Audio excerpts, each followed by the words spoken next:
Hello and नमस्कार। मैं सुरेंद्र वर्मा रूहानी लॉ क्लासेस के यूट्यूब चैनल पर आप सबका हार्दिक स्वागत करता हूं। मोस्ट वेलकम, हार्दिक अभिनंदन। महिला तथा बाल अपराध के क्वेश्चन आंसर की सीरीज के अंदर कल हमने भारतीय दंड संहिता 1860 के कुछ क्वेश्चन किए थे और आज बचे हुए क्वेश्चन पार्ट 2 लेके हम आपके सामने हाजिर हुए हैं। टाइम खराब नहीं करते हुए सीधा मैं क्वेश्चन की तरफ आ जाता हूं, लेकिन पहले सुझाव जरूर देना चाहूंगा कि यदि आपने थ्योरी की क्लास अब तक नहीं देखी है तो ऊपर आई बटन के अंदर आपको थ्योरी की क्लास का लिंक शो हो रहा होगा। आप उस लिंक पे क्लिक करके आप हमारी थ्योरी की क्लास लगाइए ताकि ये क्वेश्चन आपका रिवीजन भी करा सके, आपकी थ्योरी भी स्ट्रॉन्ग हो जाए और आपकी क्वेश्चन करने में आपको मजा भी आएगा, दुगना मजा आएगा। वरना भाई आपकी इच्छा है, सुझाव है, मानना न मानना हर व्यक्ति का अपना खुद का विवेक है। भारत में इतनी आजादी तो है ही, आपको स्वतंत्र भारत के अंदर आप हो। तो क्वेश्चन खराब नहीं करते हुए सीधा मैं क्वेश्चन के ऊपर आता हूँ, टाइम खराब नहीं करता भाई। भारतीय दंड संहिता 1860 की किस धारा के अंदर बलात्कार की आधारभूत सजा का प्रावधान किया गया है? आधारभूत सजा, बलात्कार की जो बेसिक पनिशमेंट जो है ना वो क्या होगी? बलात्कार की बेसिक पनिशमेंट, सिंपल बलात्कार जो 375 के अंदर डिफाइन किया गया है, उस बलात्कार की सजा की बात की जा रही है कि बलात्कार की बेसिक पनिशमेंट जो है वो कहाँ दी गई है। 375, 376, 376 ए, 376 बी। देखो 375 में मैंने कल ही आपको बताया था, 375 के अंदर तो बताया गया है कि बलात्कार की परिभाषा क्या है। सजा की यदि हम बात करते हैं तो बेसिक पनिशमेंट हमें दी गई है धारा नंबर 376 के अंदर। तो धारा बी आंसर सही होगा भाई, बी आंसर धारा नंबर 376 के अंदर बेसिक पनिशमेंट दी गई है। और यदि और ही ज्यादा स्पेसिफिक यदि मैं हूं तो धारा 376 का पॉइंट नंबर 1 जो है हमारे पास है ना, धारा 376 के दो भाग है। पहला है भाग नंबर 1, दूसरा है भाग नंबर 2। तो धारा 376 का भाग नंबर 1 जो है ना वो हमारे पास बेसिक सजा का प्रावधान करता है। तो यदि यहाँ पे 376 का भाग नंबर 1 लिखा होता तो डेफिनेटली वो सही होता। तो ऑप्शन के अंदर 376 का भाग नंबर 1 नहीं दिया हुआ, 376 दिया है। तो हमारे लिए उत्तर क्या सही हो जाएगा भाई? 376 हमारा बिल्कुल सही आंसर हो जाएगा। अब यदि मैं बात करूं 376 के अंदर सजा जो दी गई है वो क्या सजा दी गई है, तो इसके अंदर सजा दी गई है जब बलात्कार यदि किया जाता है और दोषी साबित हो जाता है तो कम से कम 10 साल की सजा मिलेगी। कम से कम कितनी भाई? 10 साल की सजा मिलेगी। और ये सजा दोनों में से किसी भी प्रकार की हो सकती है, सादा भी हो सकती है और कठोर भी हो सकती है। और ज्यादा से ज्यादा जो सजा मिल सकती है वो आजीवन कारावास। सॉरी भाई, मैं LI लिखा नहीं, इसका मतलब था लाइफ इम्प्रिजनमेंट। इसको हम कहते हैं आजीवन कारावास की सजा आपको ज्यादा से ज्यादा मिलेगी। और डेफिनेटली अगर ऐसा आपने अपराध किया है तो जुर्माना तो आपको लगेगा ही लगेगा। और बलात्कार की पीड़िता के मामले में जो जुर्माना लगाया जाता है वो जुर्माना पीड़िता को दिया जाता है ताकि वो अपना इलाज करवा सके या अपना पुनर्वास शुरू कर सके। तो 321 में का आंसर हमारे लिए क्या होगा? B answer. क्वेश्चन नंबर 22, भारतीय दंड संहिता की किस धारा में, ध्यान से देखना, पुलिस अधिकारी के द्वारा, लोक सेवक के द्वारा, अभिरक्षक के द्वारा, नातेदार के द्वारा किए गए बलात्कार की सजा का प्रावधान है? मैंने अभी आपको बताया ना कि 376 को दो भागों के अंदर बांटा गया है। पहला बताता है नॉर्मल बलात्कार, दूसरा बताता है जिसको हमने याद करो, हमने जो पोक्सो एक्ट पढ़ा था ना उसके अंदर हमने अपराध पढ़ा था। एक तो लैंगिक उत्पीड़न पढ़ा था, दूसरा पढ़ा गुरुतर लैंगिक उत्पीड़न। और गुरुतर के अंदर मैंने कुछ आपको पॉइंट बताए थे कि यदि ये है ऐसे लोगों के द्वारा किया जाता है तो उसे गुरुतर कहेंगे। सेम ऐसा ही यहाँ पर है कि यदि पुलिस अधिकारी के द्वारा बलात्कार किया जाता है, किसी लोक सेवक के द्वारा किया जाता है, सशस्त्र सेना के अधिकारी के द्वारा बलात्कार किया जाता है, हॉस्पिटल के अंदर डॉक्टर के द्वारा किया जाता है, नर्सिंग स्टाफ के द्वारा बलात्कार किया जाता है, या बाल रक्षा गृह है, महिला सुधार गृह है, संरक्षण गृह है, अनाथ आश्रय है, हॉस्टल है, उनके वार्डन के द्वारा किया जाता है, पुलिस थाने के अंदर पुलिस अधिकारी के द्वारा किया जाता है, या उसके माता पिता के द्वारा किया जाता है, गर्भवती महिला के साथ किया जाता है, बारंबार अपराध किया जाता है, तो उसे थोड़ा सा एग्रावेटेड ऑफेंस माना गया है। उसके लिए सजा का प्रावधान किया गया धारा 376(2) के अंदर। मैंने आपको पिछली क्लास में बताया था, पिछले क्वेश्चन में बताया था 376 को दो पार्ट में बांटा गया है। तो 376(2) के अंदर जो कारावास है वो हमें लगता तो है कि 376 वाला ही है, लेकिन थोड़ा सा डिफरेंस है। यहाँ पे जो हमें सजा मिलती है वो सजा मिलती है 10 साल की कम से कम सजा, लेकिन यहाँ पर केवल और केवल कठोर सजा मिल सकती है।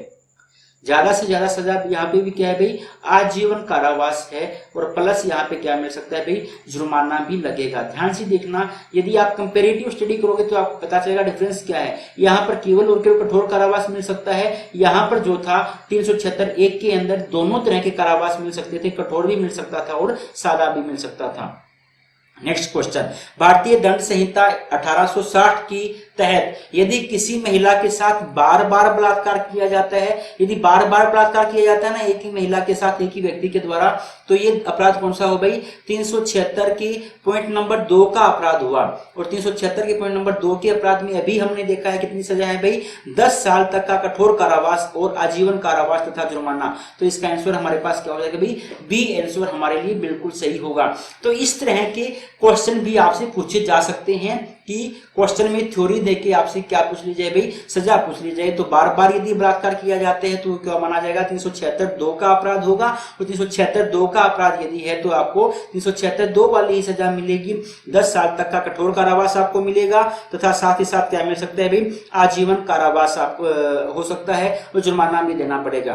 भारतीय दंड संहिता 1860 की किस धारा के अंदर स्त्री की मृत्यु कारित करने या स्थायी रूप से विकृतशील करने के आशय से बलात्कार किया। ध्यान से देखना कि आपने महिला के साथ बलात्कार तो किया ही किया है, साथ ही साथ इन दोनों में से एक काम हुआ है, या तो स्त्री की क्या हो गई है भाई, मृत्यु हो गई है, हत्या हो गई है, या स्त्री जो है वो स्थायी रूप से कंटिन्यूली स्थायी रूप से क्या हो चुकी है भाई, विकृत हो चुकी है, किसी मानसिक रूप से या शारीरिक रूप से पीड़ित हो गई है, स्थायी रूप से कोमा में चली गई है मान लो, तो कौन सा अपराध माना गया है, तो इसको अपराध माना गया है धारा नंबर 301 का अपराध। और ये अपराध पिछले अपराध से हमारे पास सीरियस अपराध है।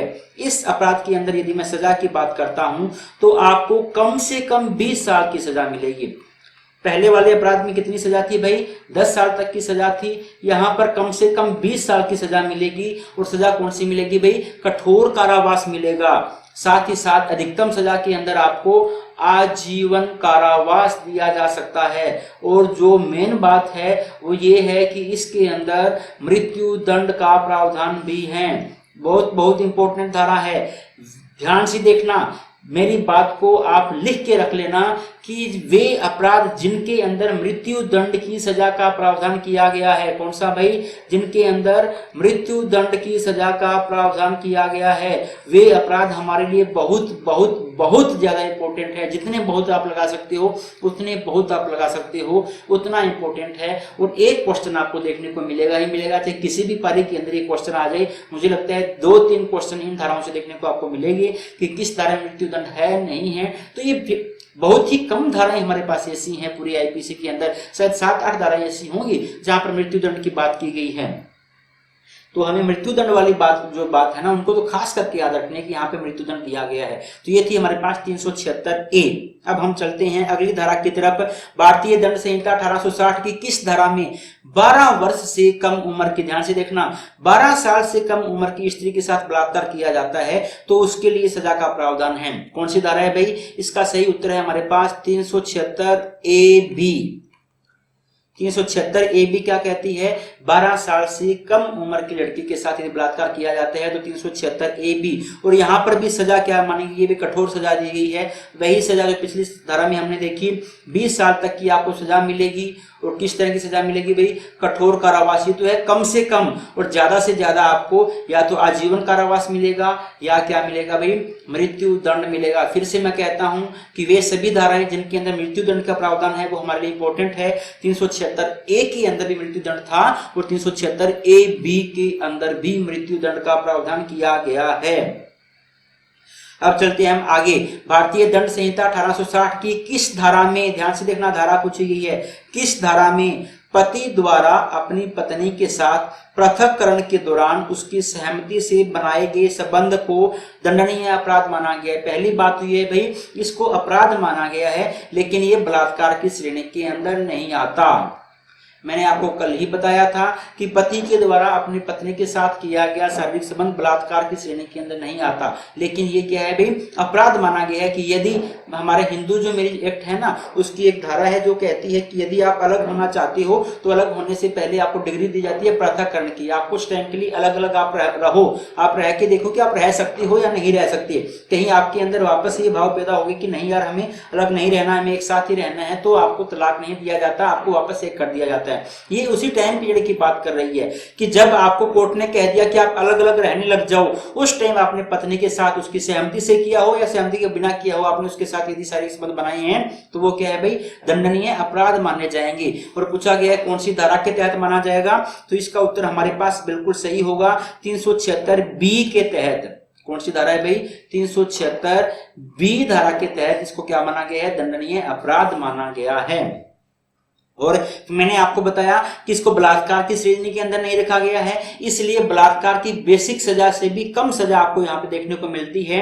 कितनी सजा है भाई, कम से कम आपको 2 साल तक की सजा मिल सकती है, और ज्यादा से ज्यादा जो सजा है वो कितनी हो सकती है भाई, 7 साल तक की सजा हो सकती है। और ये सजा भी दोनों में से किसी भी प्रकार की हो सकती है भाई, साधारण कारावास भी हो सकता है, कठिन कारावास भी हो सकता है, और प्लस आप ये जानते हो जुर्माना तो लगेगा ही लगेगा। 376B की हम बात कर रहे थे। अगला क्वेश्चन, भारतीय दंड संहिता की किस धारा में प्राधिकार में किसी महिला के साथ मैथुन, ध्यान से देखना, फिर यहाँ पे मैथुन की बात की गई है, संबंध की बात की गई है, इसको भी अपराध नहीं माना गया है। क्या है भाई, कोई महिला आपके प्राधिकार के अंदर है, आपकी कस्टडी के अंदर है, मान लो आप उसके गार्जियन हो, आपके पास महिला रह रही है, आप हॉस्टल के वार्डन हो, आपके हॉस्टल में महिला रह रही है, आप किसी सुधार गृह के मालिक हो, वहां महिला रह रही है, आप थाने की इंचार्ज हो, आपके थाने के अंदर महिला है, ठीक है ना, भी कोई भी ऐसी कंडीशन जिसमें महिला आपके अंडर या आपकी कस्टडी के अंदर रह रही हो, और आप उस कस्टडी का फायदा उठा के महिला के साथ क्या करते हो भी,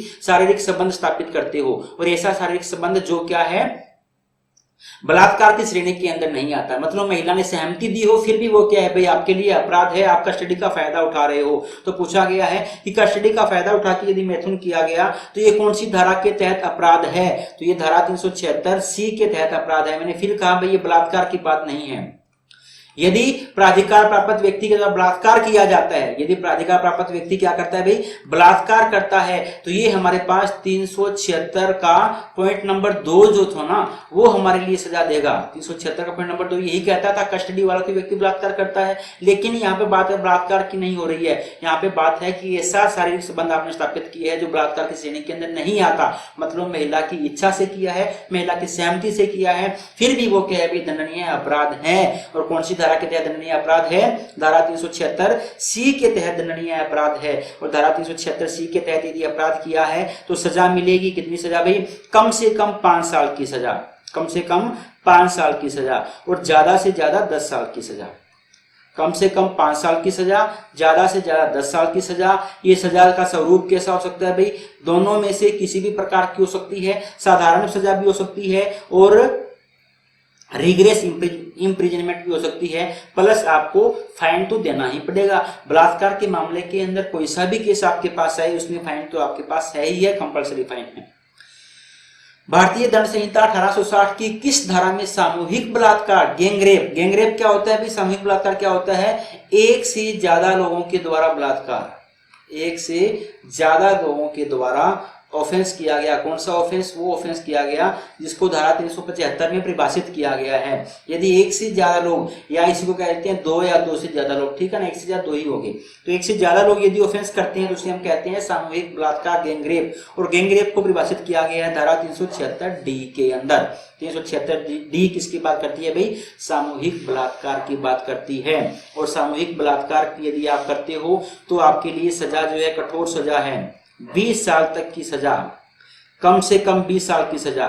और कौन सी सजा भाई, कठोर कारावास। और अधिकतम यहाँ पे जो है वो आपको दिया जा सकता है आजीवन कारावास। ध्यान से देखना, गैंग रेप के अंदर भी मृत्युदंड का प्रावधान नहीं है। अब तक हमने केवल 2 ही ऐसी धाराएं पढ़ी है, 376A तथा 376AB, जिसके अंदर मृत्युदंड का प्रावधान था। तो ये क्या है भाई, 20 साल तक का कठोर कारावास कम से कम आपको दिया जा सकता है, और ज्यादा से ज्यादा दिया जाए तो क्या दिया जा सकता है भाई, आजीवन कारावास दिया जा सकता है। प्लस क्या है भाई, जुर्माना, ये तो लिखना मत ही भूलना, जुर्माना तो हमेशा होगा ही होगा। क्वेश्चन नंबर 29, भारतीय दंड संहिता 1860 की किस धारा में 16 वर्ष से कम उम्र की स्त्री के साथ सामूहिक बलात्कार किया गया? सामूहिक बलात्कार किया गया, वो भी किसी के साथ भाई? 16 साल से कम उम्र की लड़की के साथ सामूहिक बलात्कार किया जाता है। तो कौन सी धारा के तहत क्या है भाई? ये अपराध है। 16 साल से कम उम्र की लड़की के साथ सामूहिक बलात्कार किया गया, तो ये कौन सी धारा के तहत अपराध है? तो इसका हमारे पास सही उत्तर होगा क्वेश्चन नंबर 29 का 376 DA। ये धाराएं बाद में जोड़ी गई हैं भाई। 376 DA के तहत ये क्या होगा? हमारे पास अपराध होगा 376 DA। और यदि 376 DA 16 साल से कम उम्र की लड़की के साथ क्या किया जाता है भाई? अपराध किया जाता है बलात्कार का। कौन से? सामूहिक बलात्कार का अपराध किया जाता है। तो इसमें सजा जो दी जा सकती है ना, सजा केवल और केवल एक ही है। इसमें आपको दी जाएगी आजीवन कारावास की सजा। कौन सी सजा भाई? आजीवन कारावास की सजा, इसका प्रावधान इसके अंदर किया गया है। और साथ ही साथ आपको क्या लेना पड़ेगा भाई? इस बात से तो बच ही नहीं सकते, आप जानते हो, फाइन भी दिया जाएगा।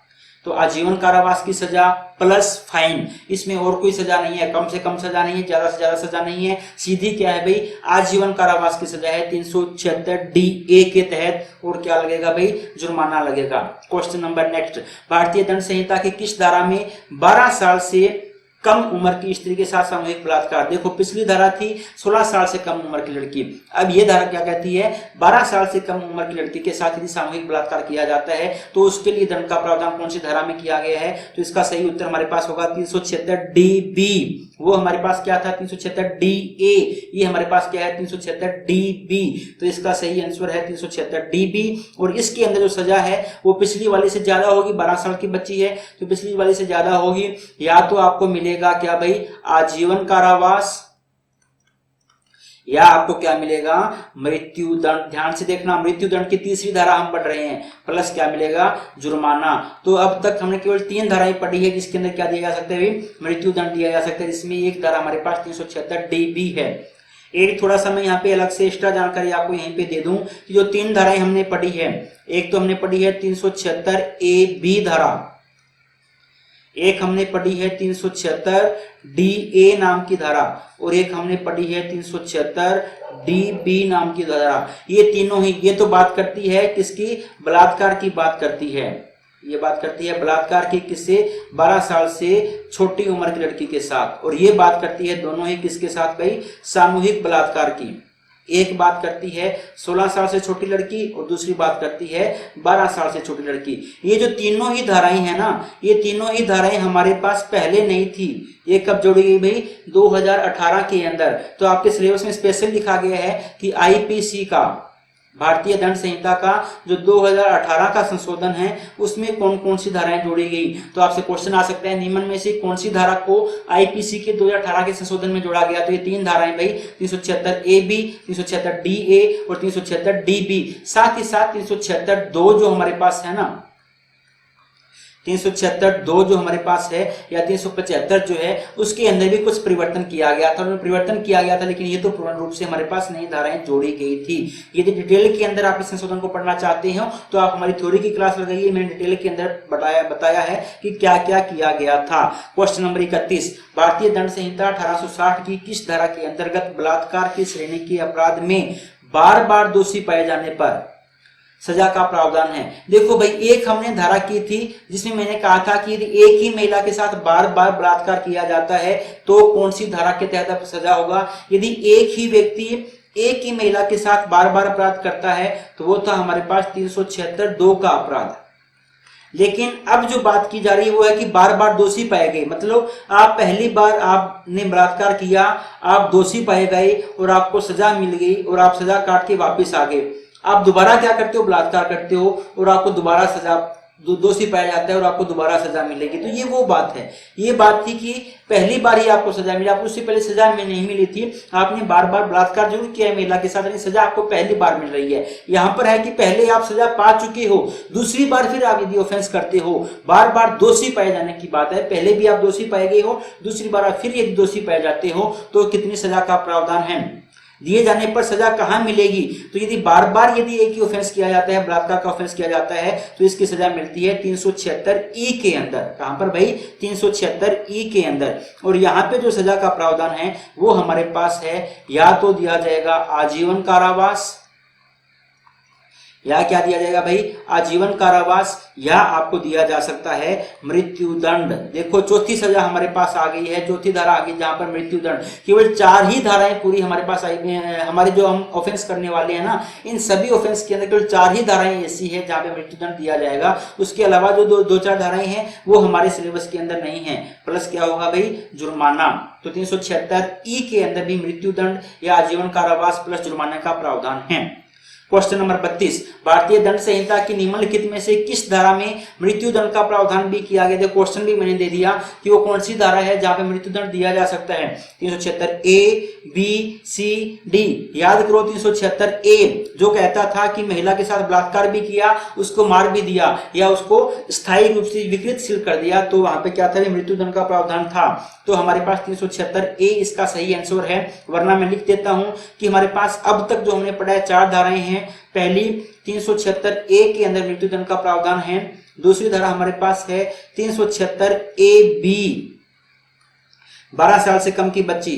तीसरा हमारे पास है 376, अभी हमने देखा था डी बी, 12 साल से कम की बच्ची के साथ आपने सामूहिक बलात्कार किया। और लास्ट में हमने देखा है 376 ई। ये हमारे पास जो 4 धाराएं हैं, इन धाराओं के अंदर किसका प्रावधान है भाई? मृत्युदंड का प्रावधान है। तो आपको खास करके याद रखना है कि मृत्युदंड कौन कौन सी धाराओं के अंदर दी गई है। भारतीय दंड संहिता की 1860 की निम्नलिखित में से किस धारा, किस कार्य को, ध्यान से देखना, किस कार्य को बलात्कार की श्रेणी का अपराध नहीं माना गया है? भी इसमें हमारे पास 4 काम दिए गए हैं, उसमें से 3 बलात्कार होगा और 1 नहीं होगा। पहला, किसी महिला के साथ उसकी सहमति के बिना, भाई यदि आप सहमति के बिना शारीरिक संबंध बनाओगे तो ये तो बलात्कार होगा। बलात्कार है भाई, हमने देखा नहीं है, वो तो गलत हो गया। महिला को डरा धमका के उसकी सहमति लेके उसके साथ शारीरिक संबंध, यदि आप महिला को डराओगे, धमकाओगे, धोखे से लोगे, नशे की हालत में उसकी सहमति लोगे, तो उसको सहमति नहीं मानी जाती, बलात्कार ही माना जाता है। तीसरा, पति के द्वारा पृथक्करण के दौरान पत्नी के साथ शारीरिक, ये सही है भाई, मैंने अभी आपको बताया, यदि पति पृथक्करण की डिग्री के दौरान पत्नी के साथ शारीरिक संबंध बनाता है तो उसे अपराध तो माना गया है, लेकिन उसे बलात्कार नहीं माना गया है। सी आंसर हमारा बिल्कुल सही है। डी, 18 साल से कम की महिला के साथ उसकी सहमति, मैंने बताया 18 साल से कम की महिला के साथ तो कोई भी शारीरिक संबंध स्थापित करे, चाहे उसका पति ही क्यों ना हो, वो क्या माना जाएगा भाई? बलात्कार माना जाएगा। क्वेश्चन नंबर 34, भारतीय दंड संहिता 1860 की किस धारा में पति या उसके नातेदारों द्वारा किसी भी स्त्री के साथ की गई क्रूरता को दंडित किया गया है? क्रूरता मतलब एक हिसाब से मैं मान लूं, जो घरेलू हिंसा हमने पढ़ा था ना, तो आईपीसी के अंदर घरेलू हिंसा से संबंधित जो धारा है वो यही है भाई, घरेलू हिंसा से संबंधित धारा। घरेलू हिंसा अधिनियम के अंदर भी मैंने शायद आपको बताया होगा, 498 ए कहती है, यदि किसी महिला के साथ उसके पति ने किसी भी तरह की घरेलू हिंसा की है या क्रूरता की है, या उसके पति के नातेदार जो रिश्तेदार हैं उनके द्वारा किसी भी तरह की घरेलू हिंसा की गई है, क्रूरता की गई है, तो वो आपके लिए दंडनीय अपराध है धारा 498 ए के तहत। और 498 ए के तहत जो दंड का प्रावधान किया गया है वो दंड है 3 साल तक का कारावास। 3 साल तक का कारावास दोनों में से किसी भी प्रकार का हो सकता है, साधारण भी हो सकता है, कठोर भी हो सकता है, प्लस जो है वो आप पे क्या लगाया जाएगा भाई? जुर्माना लगाया जाएगा। हो सकता है महिला को गुजारा भत्ता भी आपको देना पड़े। क्वेश्चन नंबर 35, भारतीय दंड संहिता की किस धारा में दहेज मृत्यु, दहेज हत्या, दहेज निवारण अधिनियम के अंदर भी हमने इस का जिक्र किया था, इस धारा का जिक्र किया था, किस धारा में दहेज मृत्यु के लिए सजा का प्रावधान किया गया है? 304 ए बी, 306 ए, 306 बी। तो दहेज मृत्यु के लिए हमारे पास जो धारा है वो है 304 बी। कौन सी है भाई? 304 बी नाम की जो धारा है वो किसके बारे में बात करती है भाई? दहेज मृत्यु के बारे में बात करती है। और यदि किसी महिला की दहेज मृत्यु की जाती है तो दहेज मृत्यु के लिए जो दोषी व्यक्ति होते हैं उन दोषी व्यक्तियों को सजा मिलती है। कितनी सजा भाई? कम से कम सजा मिलती है 7 साल की सजा। दहेज मृत्यु के लिए कम से कम 7 साल की सजा है और अधिकतम जो सजा है वो कितनी है भाई? आजीवन कारावास की सजा है। कम से कम 7 साल और अधिकतम आजीवन कारावास की सजा। क्वेश्चन नंबर 36,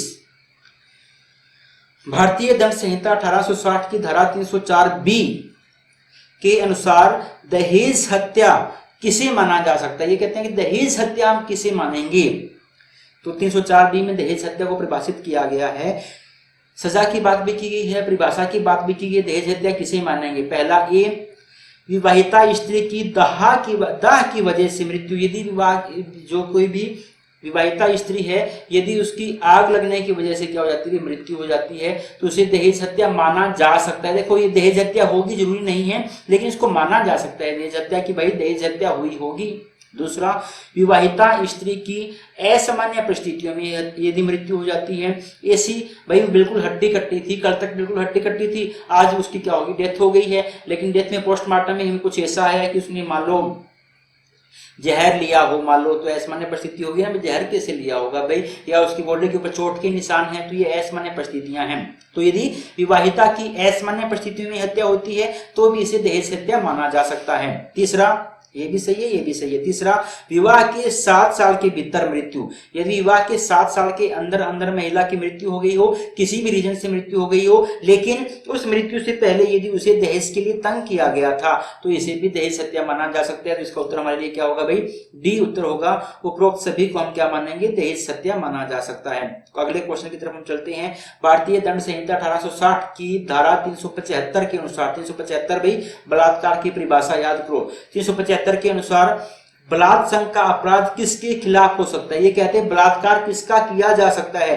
केवल वयस्क महिला के साथ। क्या केवल वयस्क महिला के साथ बलात्कार किया जा सकता है? किसी भी उम्र की महिला के साथ, पुरुष के खिलाफ, पुरुष और महिला के खिलाफ। ध्यान से देखना, जो भारतीय कानूनों के अंदर बलात्कार माना गया है ना, वो माना गया है केवल और केवल महिला के खिलाफ होने वाला अपराध है, पुरुष के खिलाफ नहीं हो सकता। तो सी और डी तो हमारे कैंसिल हो गए। अब बचता है क्या केवल वयस्क महिला के खिलाफ हो सकता है या किसी भी उम्र की? हमने देखा 12 साल से छोटी बच्चे के साथ बलात्कार, 16 साल से छोटी बच्चे के साथ। तो उत्तर इसका सही हमारे पास क्या होगा? किसी भी महिला के साथ बलात्कार का ऑफेंस हो सकता है। 375 ये कहती है। भारतीय दंड संहिता की धारा 375 के अनुसार बलात्कार का अपराध किसके द्वारा किया जा सकता है? पहला था किसके खिलाफ किया जा सकता है, ये है किसके द्वारा किया जा सकता है? केवल पुरुष के द्वारा, केवल महिला के द्वारा, पुरुष और महिला दोनों के द्वारा, उपरोक्त सभी के द्वारा। यदि मैं भारतीय कानूनों की बात करता हूं या 375 आईपीसी की बात करता हूं, तो आईपीसी मानती है कि केवल पुरुष ही बलात्कार कर सकता है। आईपीसी ये नहीं मानते कि महिला के द्वारा भी बलात्कार किया जा सकता है। तो इसका उत्तर हमारे लिए क्या होगा? ए उत्तर सही होगा, केवल पुरुष के द्वारा बलात्कार किया जा सकता है। क्वेश्चन नंबर 39, भारतीय दंड संहिता 1860 की किस धारा में तेजाब हमला, ये नया एक्ट है भाई, नया हमारे पास जोड़ा गया है अपराध, एसिड अटैक, तेजाब हमला। बहुत पहले की यदि हम बात करते हैं तो ये नहीं था, शायद 2013 के अंदर इसको जोड़ा गया था। लक्ष्मी सहगल का जो आपने मामला सुना होगा, छपाक नाम की मूवी भी बनी उसके बाद दीपिका पादुकोण की, तो उसमें उसी लक्ष्मी की स्टोरी ही सुनाई गई थी, जिसमें पहली बार एसिड अटैक हुआ और उसके बाद हमें एसिड अटैक के मामले में कानून बनाने की जरूरत पड़ी। तो पूछा गया है कि भारतीय दंड संहिता की कौन सी धारा के अंदर तेजाब हमले के लिए दंड का प्रावधान किया गया है? 326, 326A, 326B, 326C। तो इसका सही आंसर होगा 326A। 326A कहता है कि आपने तेजाब हमला कर दिया है, तेजाब हमला कर दिया है तथा तेजाब हमले की वजह से सामने वाले को भाई चोट लग गई है। कानून की भाषा में उसे बोलते हैं उपहति होना, चोट लगना या गंभीर चोट लगना, घोर उपहति होना। ये उसको उपहति हुई है या घोर उपहति हुई है। तो धारा कौन सी है? 326A। और 326A कहती है यदि आपने ये अपराध किया है तो सजा मिलेगी। कौन सी सजा मिलेगी भाई? जो महिलाओं के खिलाफ आरोप के अंदर आम का सजा मिलती है, 10 साल तक का जुर्माना हो सकता है, दोनों में से किसी 10 साल तक की सजा हो सकती है दोनों में से किसी भी प्रकार की, या ये तो है कम से कम सजा, और ज्यादा से ज्यादा सजा जो है वो क्या हो सकती है भाई? आजीवन कारावास की सजा हो सकती है और आपको क्या लगेगा भाई? जुर्माना आपको लगेगा। तो कम से कम 10 साल तक की सजा, ज्यादा से ज्यादा आजीवन कारावास तक की सजा और आपको जुर्माना लगेगा। और लास्ट क्वेश्चन हम करते हैं भारतीय दंड संहिता का। भारतीय दंड संहिता 1860 की किस धारा में तेजाब हमले का प्रयत्न करने के लिए दंड का प्रावधान किया गया है? धारा 326B के अंदर। देखो 2 धाराएं हैं। 326A कहती है कि आपने तेजाब हमला कर दिया, आपने तेजाब हमला कर दिया। और 326 बी जो है ना, 326 बी क्या कहती है कि आपने तेजाब हमला करना चाहा, उसका आपने प्रयास किया लेकिन आप कर नहीं पाए। आपने तेजाब फेंकना चाहा लेकिन आपने देखा कि जिस लड़की के ऊपर तेजाब फेंक रहा हूं उसके बगल में तो एक पुलिस वाला खड़ा है। आपने फेंकना चाहा, आपने फेंका नहीं, आप सीधे निकल गए, तो उसे कहते हैं तेजाब हमले का प्रयास किया आपने। या ऐसा भी हो सकता है आपने तेजाब फेंका, तेजाब लड़की के ऊपर नहीं गिरा, जमीन के ऊपर गिर गया, पास में गिर गया कहीं पर, तो उसे कहते हैं तेजाब हमले का प्रयास किया गया। तो तेजाब हमले के प्रयास को धारा 326 बी के अंदर क्या किया गया भाई, दंडनीय अपराध घोषित किया गया है। और यदि प्रयास है तो प्रयास जो होता है वो अपराध से कम गंभीर माना जाता है। तो इसमें जो ज्यादा कम से कम सजा मिल सकती है वो मिल सकती है 5 साल, और ज्यादा से ज्यादा जो मिल सकती है कितनी मिल सकती है भाई, 7 साल तक की सजा मिल सकती है। और क्या दिया जा सकता है, जुर्माना लगाया जा सकता है। तो ये हमारे पास थे आईपीसी के वो सभी संभव क्वेश्चन जो आपके एग्जाम के लिए इंपॉर्टेंट है। जितने भी संभव क्वेश्चन बन सकते थे मैंने बनाने की कोशिश की है। अब जितने 40 क्वेश्चन मैंने बनाए हैं ना, इसके 40 क्वेश्चन उल्टे करके बनाए जा सकते हैं। कैसे, मैंने तो आपसे पूछा है धारा, क्वेश्चन ये भी आ सकता है आईपीसी की धारा 326 बी के अंदर क्या प्रावधान किया गया है। तो एक ही क्वेश्चन को 2 बार बनाने से अच्छा है कि मैं आपको बता दूं कि क्वेश्चन ऐसे भी बन सकता है। तो 40 क्वेश्चन मैंने बना दिए, 40 क्वेश्चन इसके उल्टे करके बन सकते हैं, और 40 में से लगभग मैंने 30 क्वेश्चन ऐसे हैं जिसमें मैंने आपको सजा की बात बताई है। तो 30 क्वेश्चन सजा के भी कोई बना सकता है। तो बनाने के लिए कितने भी क्वेश्चन हम बना दें, लेकिन मैंने गागर में सागर भरने की कोशिश की है। उम्मीद करता हूं कि जितनी हमने ये 2 क्लासेस के अंदर आधे घंटे की लगभग 2 क्लासेस हैं, यदि आपने 1 घंटे की क्लासेस लगा ली तो 99% क्वेश्चन जो आपके आईपीसी के आने वाले हैं वो इन क्लासेस के अंदर से ही आने वाले हैं। यदि आप 100% कवर करना चाहते हो तो भाई केवल क्वेश्चन करके 100% कवर नहीं हो सकता है, 1-आधा% जो है आपको थ्योरी की क्लास भी पढ़नी पड़ेगी। तो ये हमारे मेजर एक्ट जो है वहां से क्वेश्चन हो गए। अब हमारे पास एक तो बचता है मानव तस्करी अधिनियम, उसके बारे में क्वेश्चन बचते हैं, और कुछ एक क्वेश्चन हमारे पास बचते हैं भारतीय राष्ट्रीय अपराध रिकॉर्ड ब्यूरो के डाटा या सामान्य क्वेश्चन है, उनकी एक क्लास और बनेगी हमारे पास। जितने 20-25 क्वेश्चन बनेंगे हम कल की क्लास के अंदर करेंगे। तब तक के लिए आपसे अनुरोध है, यदि आपको हमारे द्वारा पढ़ाया गया पसंद आ रहा है तो हमारी वीडियो को लाइक करना मत भूलना, चैनल को सब्सक्राइब करना, वीडियो को अपने उन दोस्तों के साथ भी शेयर करना जिनकी जो महिला तथा बाल अपराध के बारे में क्वेश्चन की तलाश कर रहे हैं। मिलते हैं कल एक नए अधिनियम के क्वेश्चन के साथ, तब तक के लिए धन्यवाद।